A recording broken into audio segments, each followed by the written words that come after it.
can you guys hear me now? I am so sorry about that. I thought I checked everything, and yet we're known to have tons and tons of issues. So apologies for that, because I literally tried to do everything possible to try and keep that from happening, and it still didn't work. So hopefully now you guys can hear me okay. So apologize for that. I swear Satan just doesn't like it when I live stream. He just has something against me. It's personal. It's personal now. Anyways, welcome. So glad you guys are here. I was like, you know what? Instead of doing reaction videos in the sense of, filming them and posting them, which I feel like is helpful, and for everyone who's like, oh, reaction videos, you're stealing people's content or whatever, I'm still giving advice based off of those videos. And the whole reason that I am doing them is because I am trying to reach the younger generation. And it's very, very difficult to reach the younger generation. And I have found that through reaction videos and through doing content like that I have actually been able to reach the younger generation, and they specifically tell me like, this, I had no idea about this, or this really helped me a lot understand this certain thing. So that is the premise of why I do these, in case people ask or they want to know. I don't intend to do them because I want like clickbait or whatever like that. I genuinely do just want to reach the younger generation and to bring them to God. And unfortunately, they are on such short form content platforms that I just can't really compete with that as a YouTuber. And so these are ways that I can still reach them and give them good Catholic advice without having to like beat them over the head with a 20 to 40 minute long video. So you know what? There you go. Anyways, before we get started, everybody, and yes, this is a real chat, David, I'm going to quickly just flash the fair use on the screen, because you never know, people are crazy, and I want to cover my butt just in case. So there you have it, fair use disclaimer. Okay, so I want this video to be hopefully inspiring, but I'm also reacting to some of the worst advice I've probably ever heard, and I want you guys to react as well. So please let me know if you can hear these videos, because I made sure to set everything up and test it, but you know what? This is the way these things go. So I am going to try and make sure that this works. Yeah, Cameron already on it with the dating advice.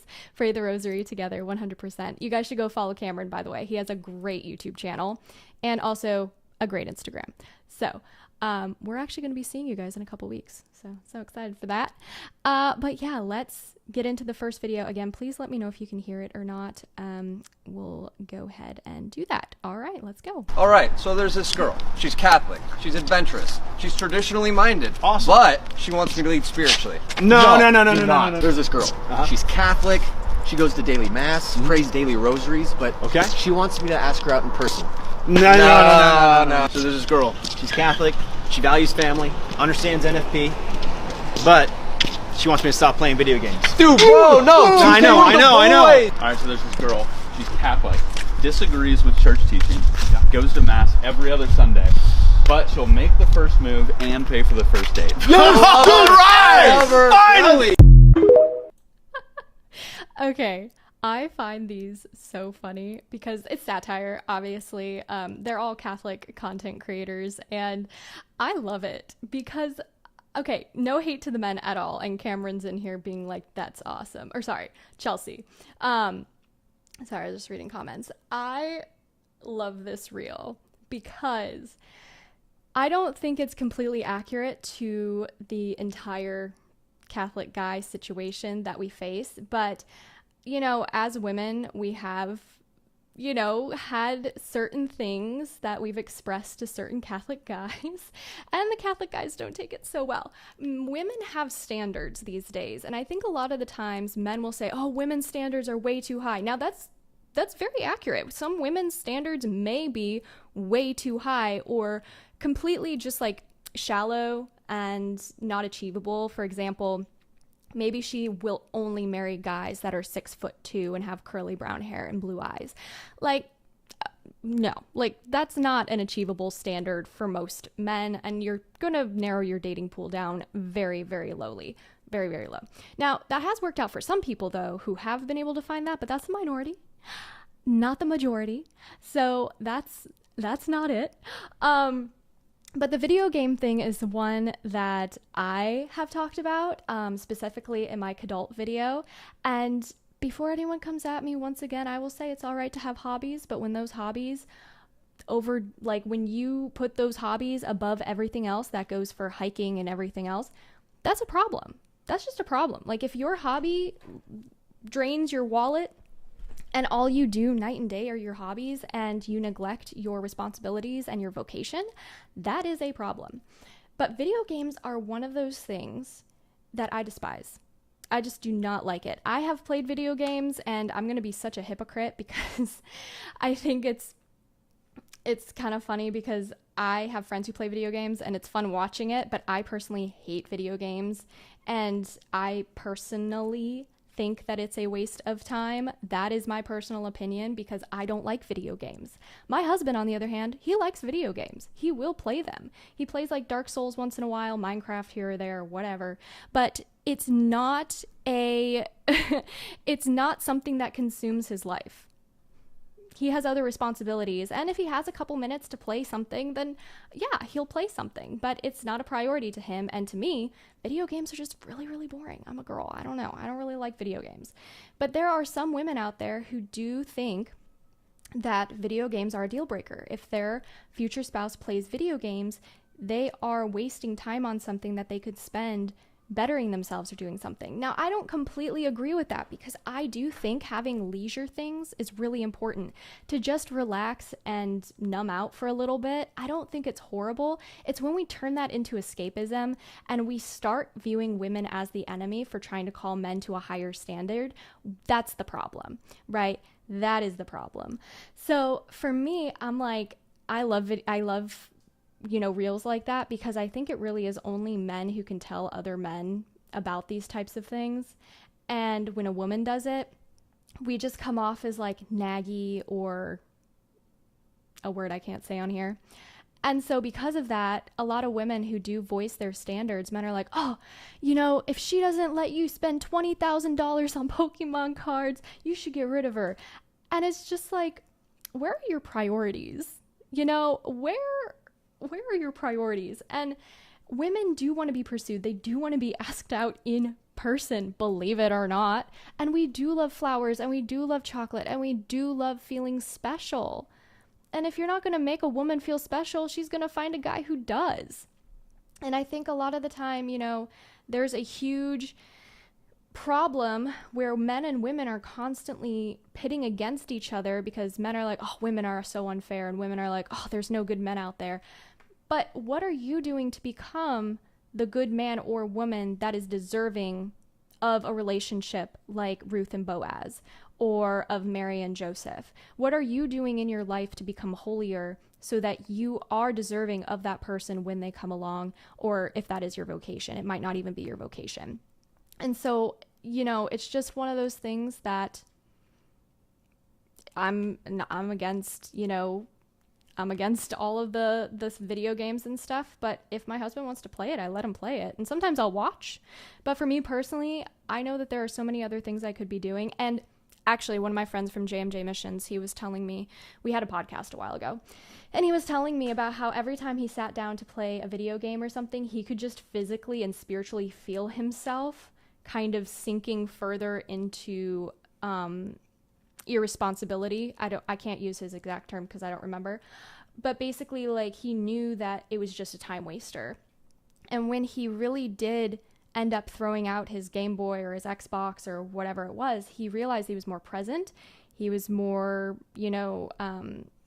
engaged with the kids. I'm not saying you have to throw out your Xbox, like, I'm not saying you have to do that. I know plenty of people who do play video games with their kids, and it's a great way for them to bond. Like, I'm not saying that, but I am saying that there are some men who realize that it is just a huge time waster and it's too much of a temptation for them, so they do have to throw out the Game Boy or the Xbox or the PS. So, there is that. All right, let's move on to this one. I also have some bad dating advice in here. I think, did I add it? I don't know. If not, I don't know how I feel about this one dating advice that I kind of clipped. So we'll see if I actually want to cover it at the end, because it's a little, it's a little interesting. So, all right, let us do this one next. We see this all the time, actually. And young people come and ask us, like, Father, what am I supposed to do? I want to get married. Where does a woman find a good husband? Where does a man find a good wife? It's either the hookup culture that they grew up in, maybe at college or university, right? Which is not going to pan out in the kind of relationship that they're looking for. Or they really just can't find someone who might be Catholic or a faithful Catholic or looking for the same thing, looking for the same goals. And they come and ask us. I usually tell them, I say, well, a place like St. Michael's Abbey or your local parish that's thriving, wherever that is. You have a dating service. No, really. And you know what the dating service is? Oh, there is one. Okay. The confessional line. That's so funny. Because you know what? The person who's in the confessional line, that they're probably a pretty serious Catholic. They're someone who's broken and struggling. Are you encouraging young men to ask out women in the confessional line? Maybe afterward. Afterwards, okay. Go to confession first. That's fair. I love that. Yeah, Father Ambrose is actually a good friend of mine. He's phenomenal. He's the exorcist at St. Michael's Abbey in Orange County, California. And oh my God, the fact that he said to ask people out in the confessional, don't do it while they're in the confessional, obviously, while they're in line for confession. But when they come out and that they've gone to confession, that is a really great sign that this person is marriage material. Now, would I do it right away? Obviously not. But Father Ambrose obviously knows that. And I think especially when it comes to finding a spouse, it can be so difficult because the Catholic world is very saturated with Catholics, but it's a very small niche of Catholics who truly practice their faith in a way that is, I don't want to say in line with Catholic teaching, but basically that. And I got an email from a guy a while ago who said, should I just give up on Catholic dating because all the Catholic women in my Newman Center and in my college dress completely immodestly? And my answer is no. Obviously, I do think that there are good Catholic women out there that just fall prey to this immodesty culture where they need to dress a certain way and they just become desensitized to it because their friends dress that way. They see it on TikTok, they see it on Instagram, and no matter what, we just become desensitized to it. So they are on their own modesty journey, and it might just take them a little while to figure out what that looks like for them. So because of that, they struggle a little bit more.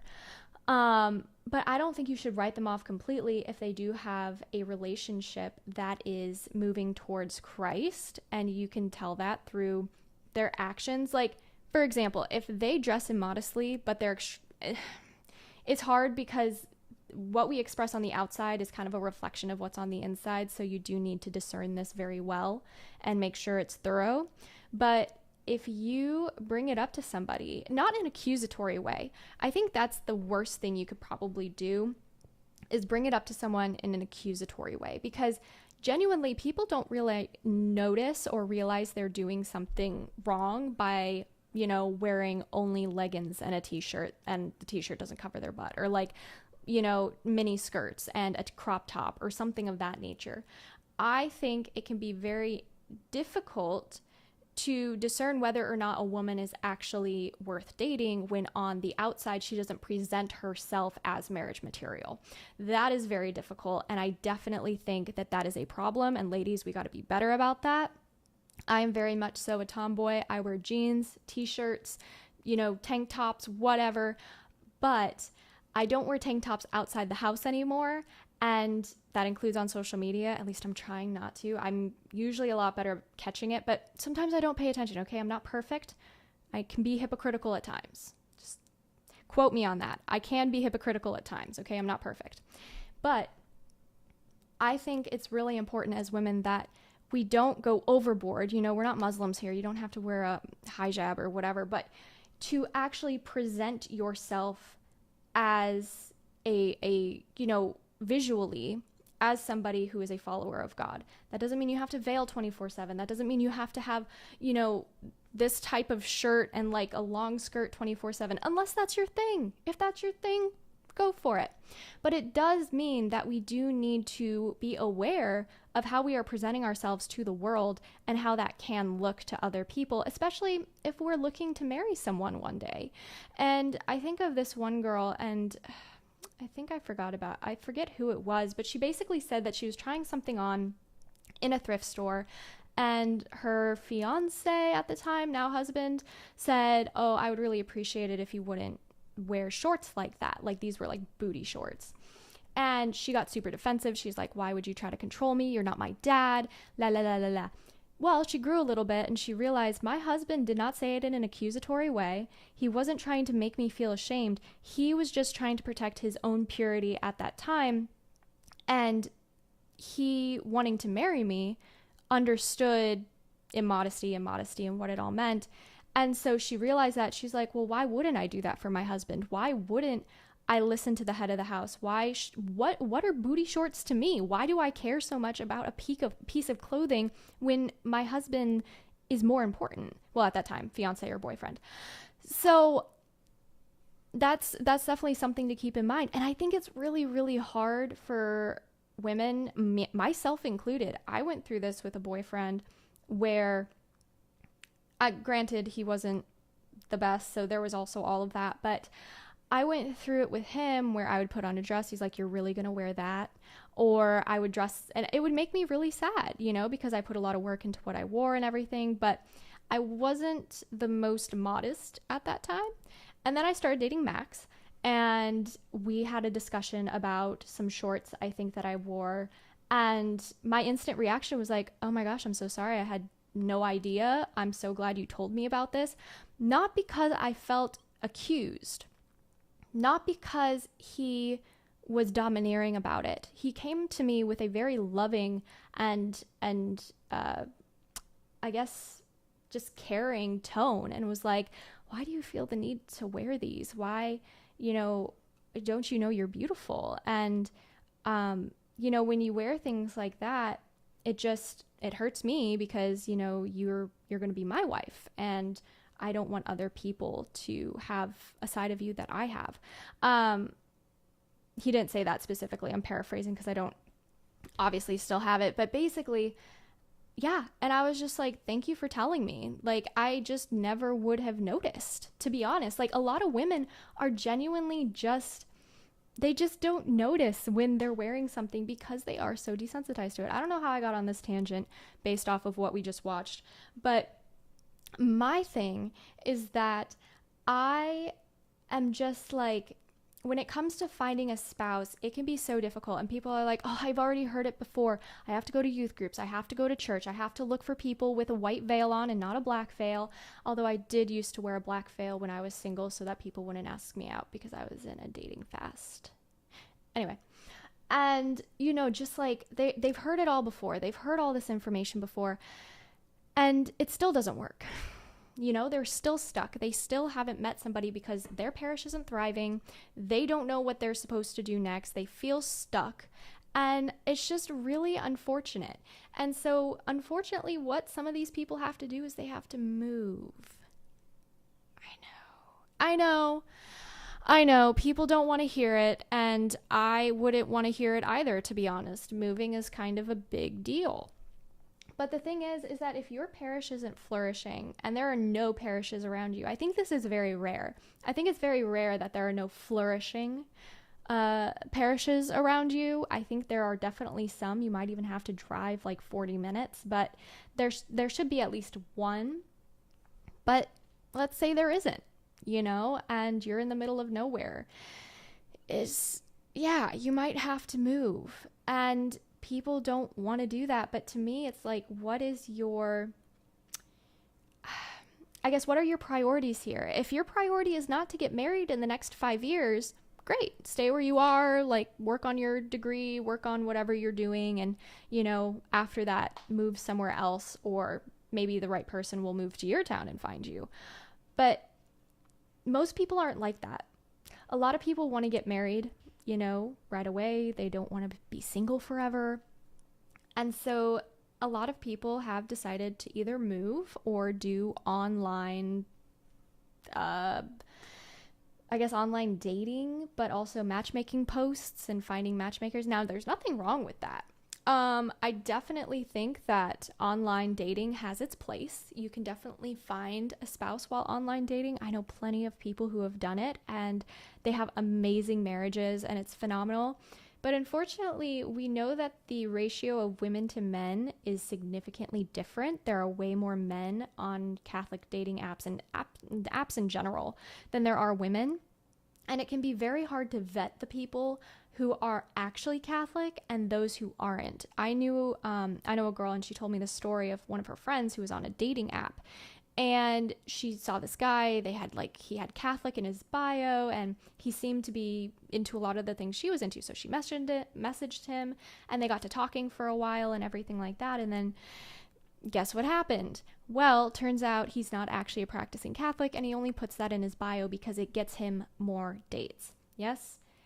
You heard that right. And this isn't just the men, it's also a woman issue, because we can look on any online dating app and we can find a plethora of different people who are not actually practicing Catholics. But I definitely do believe that it's important for us to stay vigilant when doing online dating and not treating people like a product, not just swiping on somebody. That is a real person. That is a human being. And it can be really difficult because I think we can lose that a lot of the time when we're on these apps. We forget that these are actual human beings we are dealing with because it's all digital. So you have to be really careful about that and make sure that you aren't just treating these people like some sort of, commodity or something like that. So yeah. All right. Let's move on to our next one. I've yapped enough about that. Let's go. Let's do a bad dating advice one now. I'm so scared. I'm probably going to say something that's going to get me canceled. All right. Let's go. Things to know before you get married, especially about your partner, is you should know their politics. By the time you're ready to tie the knot, you should know what this person's morals are. And yes, I said morals. If this last election has shown us anything, it's that women did not check on their men's politics. Or they knew and they let it slide, and now it's causing them problems. No-fault divorce is still a thing right now, but if it gets taken away, y'all are screwed. So you need to make sure you know your partner's politics, because it will cause you grief. And don't think, oh, I can change them, because maybe you can, maybe you won't. I don't think you want to find out. Let's say your partner's not pro-choice and you need to have a procedure done. That's going to cause you grief. You want your partner to be on the same page as you politically, because that means they're on the same page as you morally. Don't get down the road and find out. It will only cause you heartache. Wow. Morals. Who is the immoral one here when we're talking about abortion being just a procedure? That is murder, first of all. Second of all, while I do believe it is important for politics to be an open discussion in your relationship, I do know a few people who have been able to make it work, and they are different different political parties, but not liberal and conservative, more of I don't know what you would call, I guess. Well, that's not it. I don't remember the rest of them. I'm not a political person. You definitely want to make sure you know the person that you're going to marry one day, but the fact that she's mentioning no-fault divorce as like a get-out-of-marriage card is so messed up. First of all, marriage is between a man and a woman, and God takes 3 to get married, Archbishop Fulton Sheen, anybody. And on top of that, it's for life. Once you get married, that's it. If it's in a church and it's in front of God and God has, that's it. Type of thing. And the fact that they're like, oh, no-fault divorce is going to be taken away, so oh no, if your husband actually cares for the lives of babies and you want to kill his child, well, you can just divorce him and take everything from him.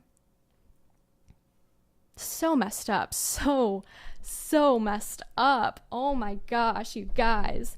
Like, that is just so ugly. I agree that the underlying premise of what she's saying, yes, I cut my finger really bad trying to cut boxes. I understand that the underlying of what she's trying to say is know your partner well enough, like know your husband or your wife well enough before you get married, so you don't have to worry about these huge issues and these huge blow-ups when you are married. Understandable. Everybody should be doing that. Max and I had 90% of our really, really difficult, hard conversations about what we expected from homeschooling, vaccinations, moving, Europeans, descent, like homemaking, splitting up the political parties, splitting up housework, etc. We had all of those conversations while we were only dating. Because we were such good friends, we just talked all the time, and we were constantly having conversations about this stuff because it was interesting and it was important to us. And then we realized, like, wow, actually we believe like 99% of the exact same things. We should probably get married. So then we started dating. 6 months later, we got engaged, and then we got married about a year later. The point is that to threaten with no-fault divorce and then to call it morals, what she fights for is not moral. That is immoral. But unfortunately, things have been twisted so far that we view the 7 deadly sins as some kind of achievement to achieve, and we celebrate it when we've completed them all. It's just so backwards and so disgusting. And you know what, Adam? I agree. Frankly, if you like them, think they have good values and views, then go for it. If it doesn't work, then keep going. My thing is when you're married, that's it. You have to make it work, you know? Now, people are going to be like, oh, what about abuse situations? What about, what if this and that? I'm not talking about those situations. I am talking about when you get into a relationship with somebody, you decide to marry them, you either did or did not do your due diligence of getting to know this person before you married them, which you should do, then, oh no, figure it out. Figure it out. And that's the most atrocious thing that I think I have dealt with online with a lot of Catholic women. Believe it or not, Catholic women. Yeah. One of the main things that I've been hearing from a lot of different Catholic women on a bunch of different community websites, there's some closed groups, some open groups, some comment sections. What they have been saying is, oh, there's a moth. Die. Sorry, ADHD. I don't actually have it. I'm a sanguine. I'm all over the place. Point is, what they would say is, oh, I was dating my husband. He told me these things weren't going to change because we kind of need them to survive, #work. He wasn't going to change the job he was in or change certain things. And she's like, oh, when we get married, like, it'll be different. Red flag. And then they get into the marriage. They realize it's not actually different. And then they want a divorce. They knew what they were getting into. They knew what it would take. They decided, oh, it's fine. It's fine. It'll figure it, like, things will figure out and we'll figure it out. But they're not actually willing to figure it out. What they're waiting for is this person that they married to change. People don't really change, even like the girl said. Yes, people can change. I definitely think that that's possible. But I don't think that people change overnight. And I definitely don't think that if somebody said, oh, I'm not going to change this, that they're suddenly going to change because you're nagging and you're upset about it and you're threatening divorce. Like, that is just so messed up. And this moth is going to drive me nuts. So, yeah, whatever. Let's do this next video. A little nugget here for the married couples. Married couples, there is a real war on the marriage and on the home right now. And a lesson that I have learned over the last little bit is how important it is for married couples, husbands and wives, to turn inward versus outward. What I mean by that is your friends should not take priority over your lover. Social media should not have more power and influence over your connection than your connection. If you guys are at odds with each other, turn into each other. Don't turn away. Don't look for somebody else to fill the love bucket. Turn into each other. One of the most profound things that we will do in companionship is learn to make our companion our best friend, the place that we go, the place that we confide, the place that we learn and nurture and love. Turn in, don't turn out. Okay, this is This is some based advice. I hate the fact that I just said based. One of the main things that I've been seeing, especially on X, but also on some closed Facebook groups, but also I guess some open Facebook groups. I don't know the difference. I don't know. I'm a little illiterate when it comes to social media, despite the fact that I've been doing it for almost 5 years. Well, actually longer, but professionally, whatever. Here's the thing. A lot of people take to social media to air their dirty laundry, to air their grievances with their partner, to talk about everything that's gone wrong, whether it was a past relationship or a present relationship. They will just take to social media to slander this person, to spread, whether or not the information's actually true, to spread information about this person online that otherwise probably shouldn't be there. And unfortunately, there are a lot of people who just get sucked into this world. And sadly, a majority of them's women. I don't see too many men going around online complaining about their wives and their wives' behavior because the men are too busy outside the home working to provide for their wife's lifestyle. But we're not ready to talk about that. I think, especially when it comes down to turning outwards towards social media, a lot of people use social media as escapism. They use YouTube, movie, TV, etc. as escapism from their work life, their marriage, their life, just life as a whole. And it ends up creating a lot of difficult situations in marriages because then husband and wife, spouses, do not learn how to communicate properly. They don't learn how to hash things out without screaming their lungs out at each other. And it's so true. Your spouse becomes everything. I mean, they are not everything for you, but you would do everything for them.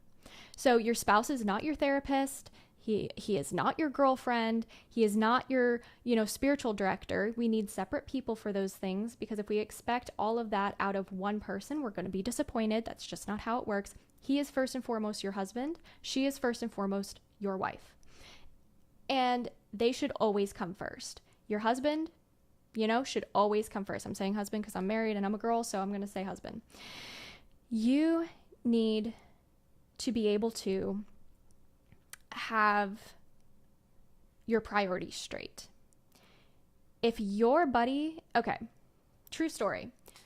One of my friends back in high school texted me, and he was like, I think they were actually fiancés at the time. Homeschoolers got married really, really young. He was like 18. And he basically texted me, and he was just like, my fiance is so upset because I told her that we were going to watch a movie and eat pizza tonight, but the boys wanted me to go, I think it was some stupid activity like golf or something. And I told her we needed to cancel because I never get to hang out with the boys and blah, blah, blah, blah, blah. And I was like, you first and foremost committed to something with her. Are you a man of your word, or are you a coward? Are you a man of your word, or are you a liar? Well, I'm not calling you a truther. So the point is it's like you have to be able to put your spouse first, even if there's something more desirable in front of you. And that goes for everything. You might be working in an office and there is a really hot secretary. You put your spouse first and you do everything you possibly can to avoid any issue that might, create problems. This just goes for everything.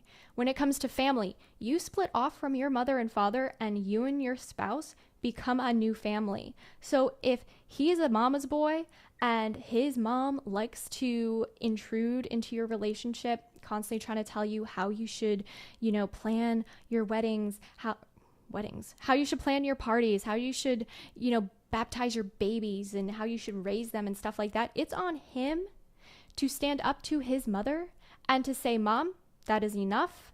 We're, set some hard boundaries in place if needed. And I definitely think that, that is a big situation. And so when it comes down to it, you do need to have your spouse as a priority.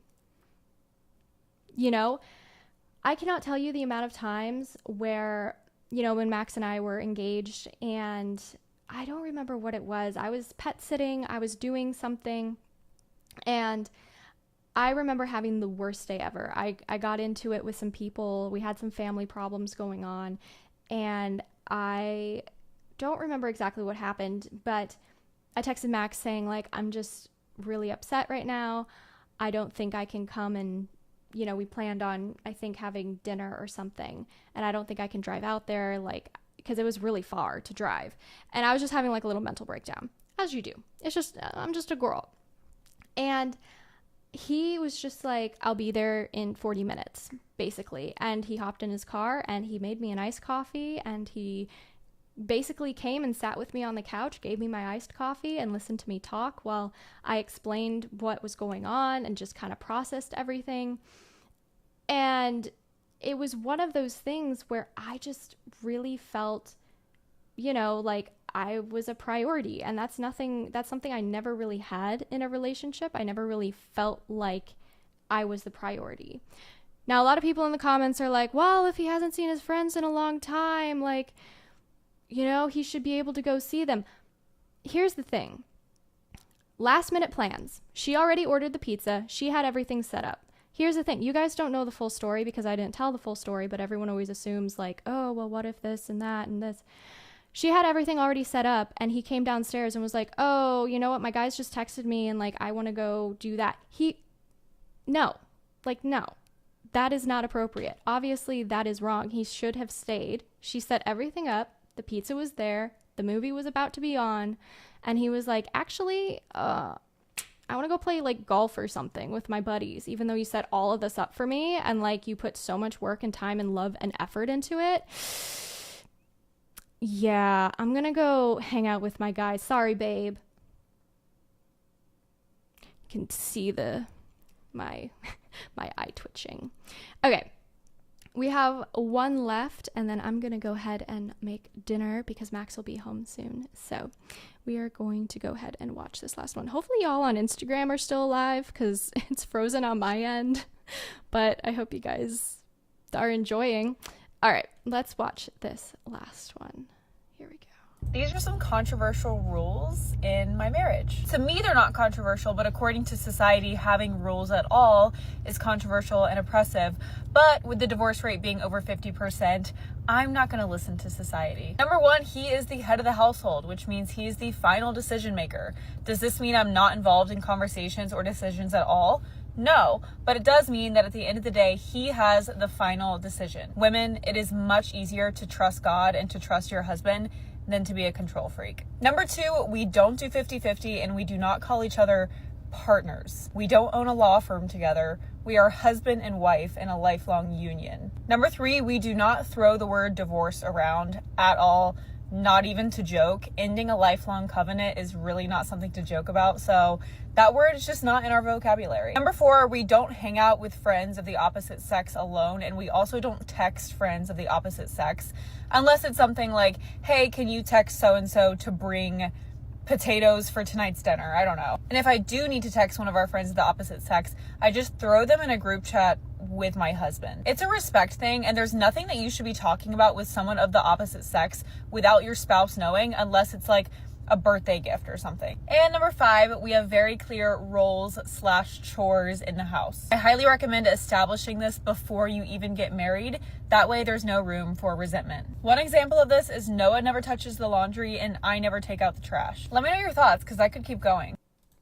Actually, I really love that. At first I was like, I need to kind of like go through this and figure out if I have anything. I don't have anything negative to say about that. The man is the head of the household. You know, he should be able to make the final decision because he should be able to know what is best for the entire family as a whole. And okay, I have had some women be like, my husband doesn't know what's right for the family and I'm the only one. I'm like, you married him. That's kind of on you. Like, you married him. And there were red flags before. He probably didn't put all that much effort into dates. He probably didn't listen to you all that much because he was on his phone while you were talking. He probably spent 30 minutes in the bathroom on the toilet. Like, there were warning signs that he probably wouldn't take his head of the household role seriously. But nagging him and yelling at him and stuff is not going to help him embrace that role. And so, yeah.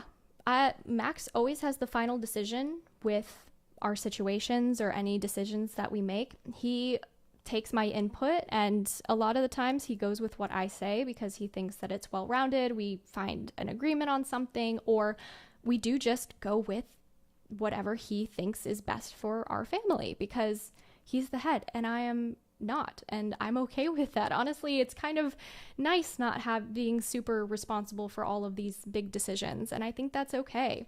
Yeah, I know I say partner sometimes, but that's because it just slips out. I don't really even think about it, but I agree. I don't like the word partner, and husband and wife, like, you know what? That is the most important thing. It's just like, oh, this is my partner. No, this is my wife. This is my husband.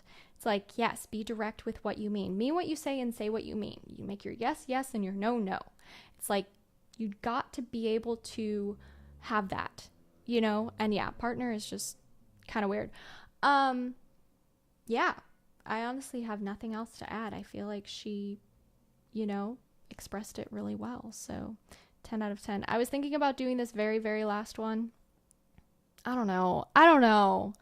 It's really bad. I mean, it's not really bad, but it's like, I don't know. It's like bad enough where I'm just kind of like, I don't know. You know what I mean?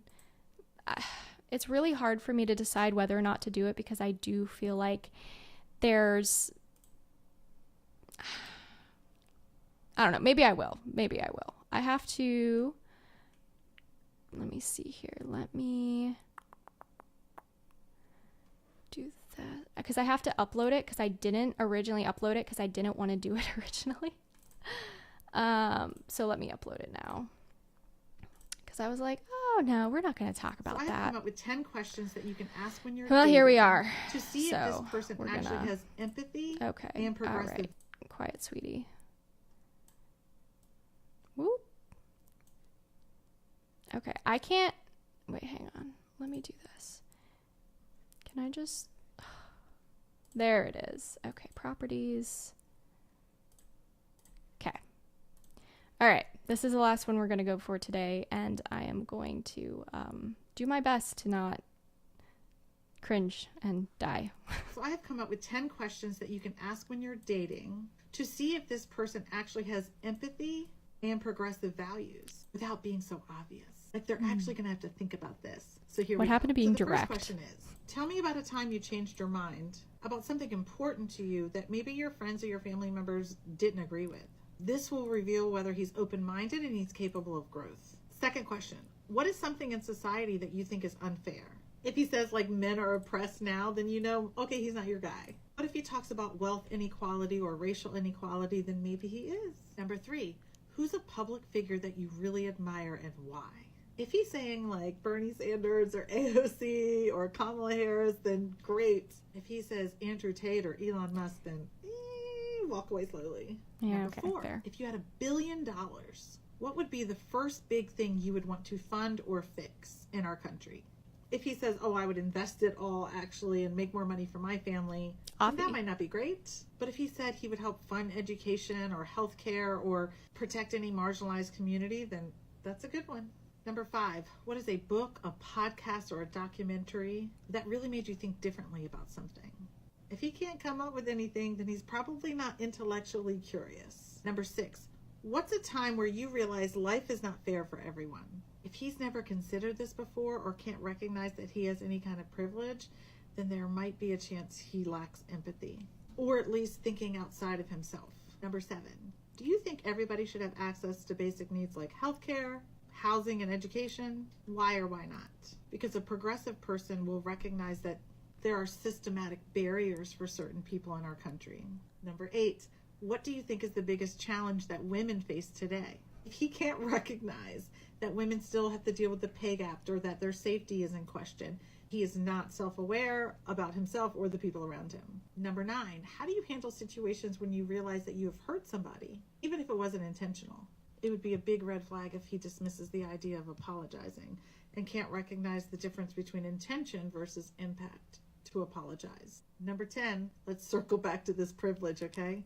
Have you ever had a moment where you realized that in this life you might have some privilege? If he can't recognize that he has some kind of privilege just being a man, just being white, just being heterosexual, cisgender, not having a mental illness, not being disabled, if he can't realize any privilege in that, then he has a hard time putting himself in other people's shoes. Save this video so you can... I will not save this video, but I did.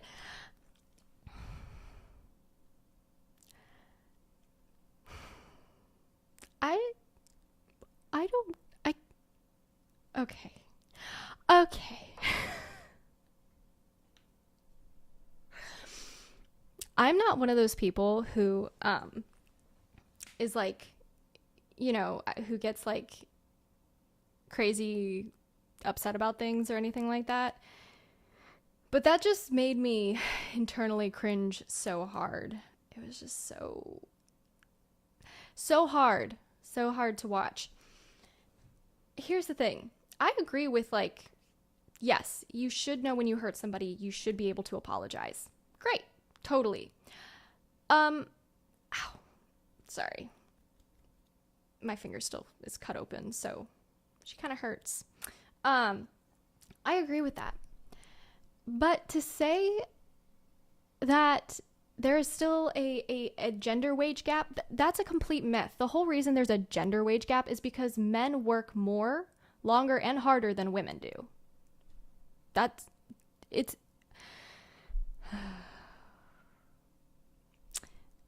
propose a motion to eliminate the word privilege from the English language.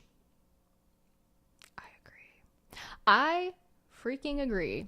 Because it's just so annoying. What can men do that women can't?